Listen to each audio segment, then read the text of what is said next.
Thank you for your time. Appreciate it.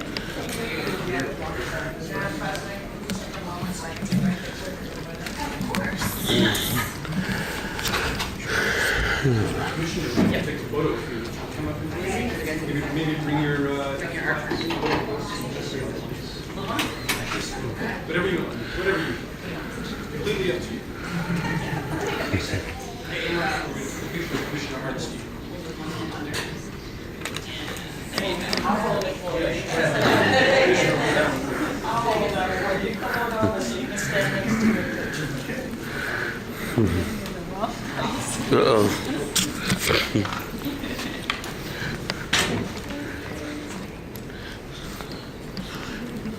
One, two, three.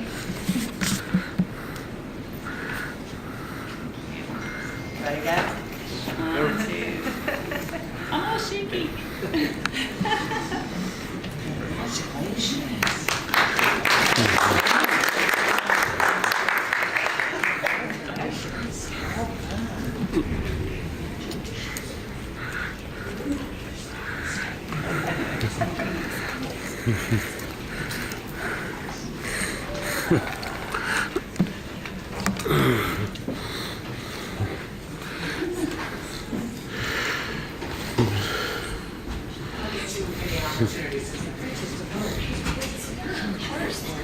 Commissioner Hardesty, did you have any invited testimony for this item?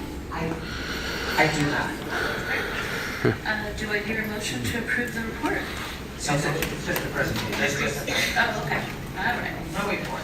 No acceptance. Thank you. Thank you. Have a great day. Thank you. Carla, please call the next item. Item 59, authorize the First Amendment to the 2013 amended and restated Visitor Facilities Intergovernmental Agreement with Multnomah County and Metro. This is a second reading. Is there any further discussion? Seeing none, Carla, please call the roll. I appreciate all the hard work that's been done on this. I would have preferred to have all the amendments done at the same time, and I don't think we should be prioritizing one need over another. So although I appreciate the fact that the council will pass this, I respectfully vote no. Fish. Well, this is a good deal for taxpayers. We're using a revenue source that has been set aside for this purpose, leveraging private resources from an anonymous donor to allow us to significantly upgrade our systems at the Schnitz, which we're required to do. So I'm very pleased to support this item.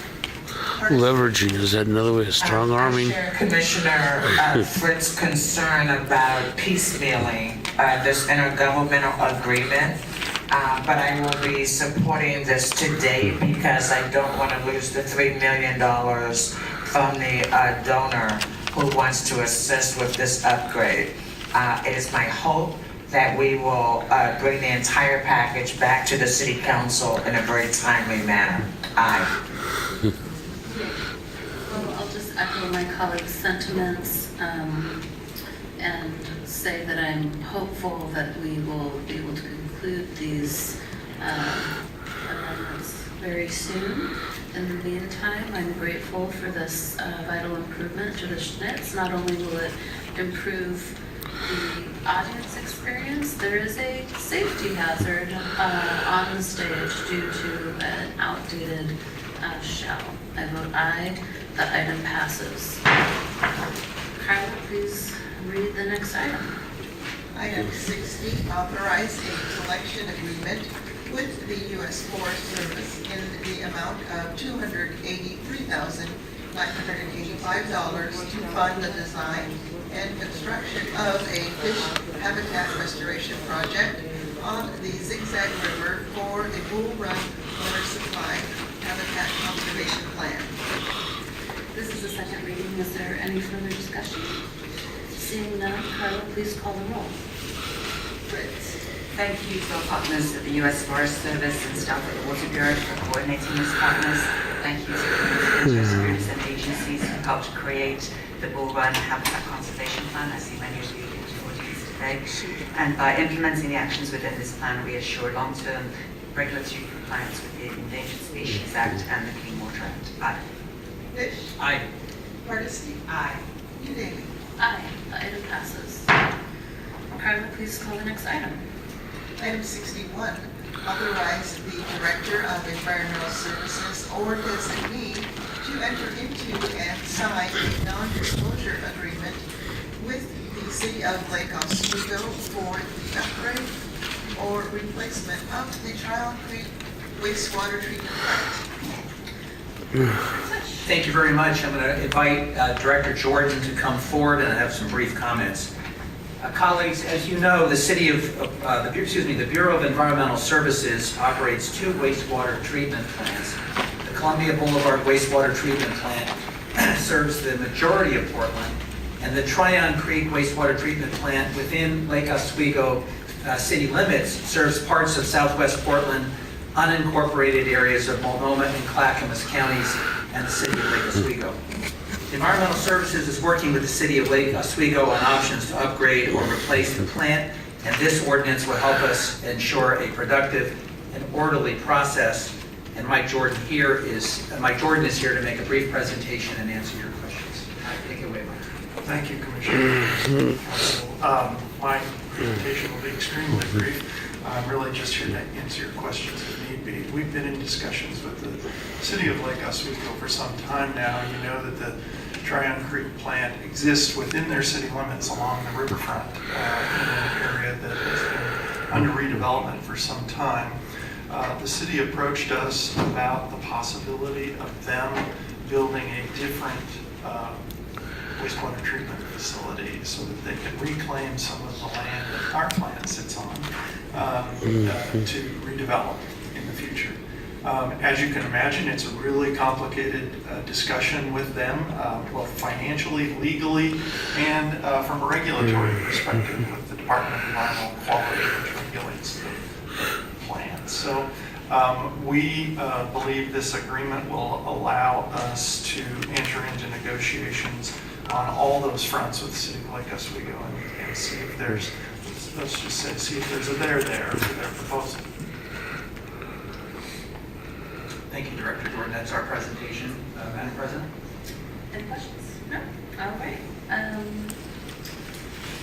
Carla, is there any testimony? Yes, we have 5 people signed up. The first 3 are Edith Gillis, Maggie, and Charles Bridgecrane Johnson. Please come forward. State your name before your testimony, and remember your testimony needs Rich to Crane. be relevant to the item before us. Are you for or against it? And tell us why. Good morning, my name is Edith Gillis. I'm concerned about the non-disclosure agreement because it alerts a red flag of what is secretive and why, following the money, and the bias, who benefits and who loses.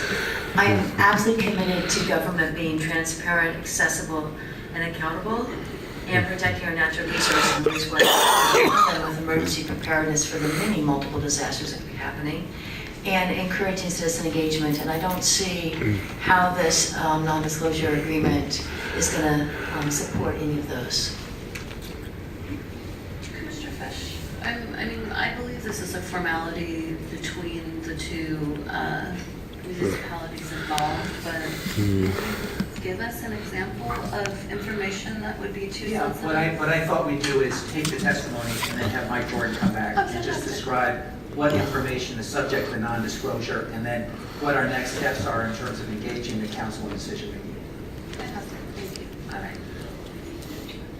I would like to second the motion against non-disclosure agreements as Please well. state your name for the record. Pardon? Please state your name for the Oh, record. Maggie, of Homeless Town Hall.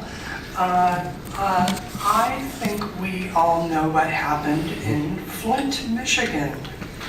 They switched the water without telling anyone and said, oh, these poor people can have that water over here, and these rich people over here can have the good water because we don't have enough. That's what happens when you have non-disclosure agreements. So I'm all for transparency because what happens when you do things in secret, Poor people, people who are disenfranchised, people who are marginalized end up getting the shaft, and the rich people end up getting the good stuff. So let's be more equal, more fair, more transparent, more inclusive. Thank you. Thank you. Good morning, Commissioners. For the record, Charles Bridge Johnson. And, we do live in a complicated real estate market during late stage capitalism.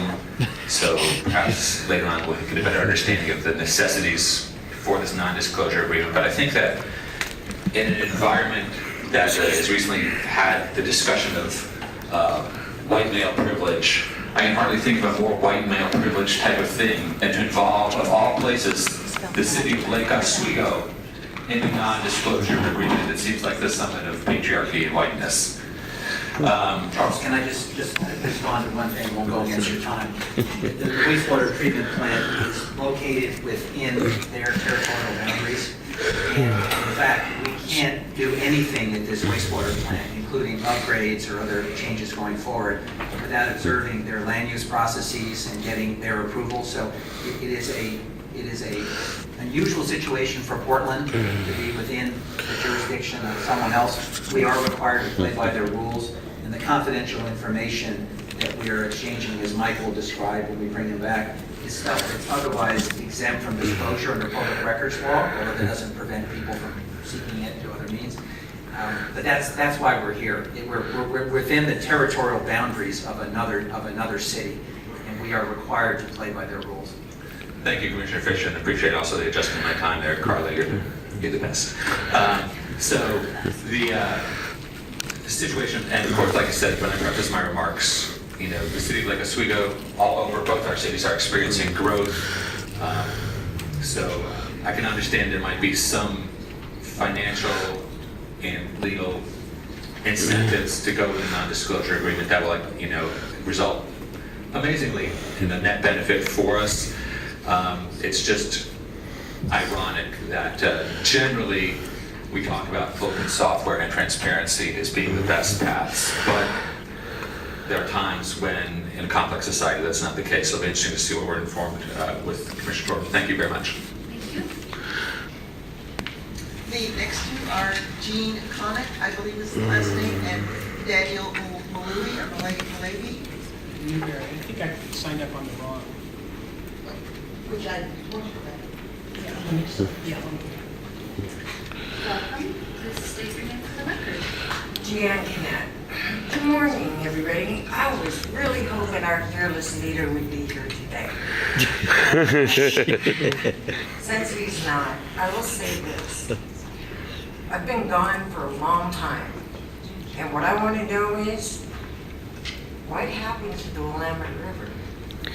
Y'all have been dumping millions into it for years, and it has become more polluted since I've been gone than it was back in the 70s when I marched in the streets to fix it. So when you start talking about, you're talking about Lake Oswego like they're a different country, and disclosure is disclosure. I don't think that there should be anything made from our representatives to the people without the people being able to have it totally disclosed. I'd like to know where my money goes. I also would like to know what happened to the Willamette River altogether, guys.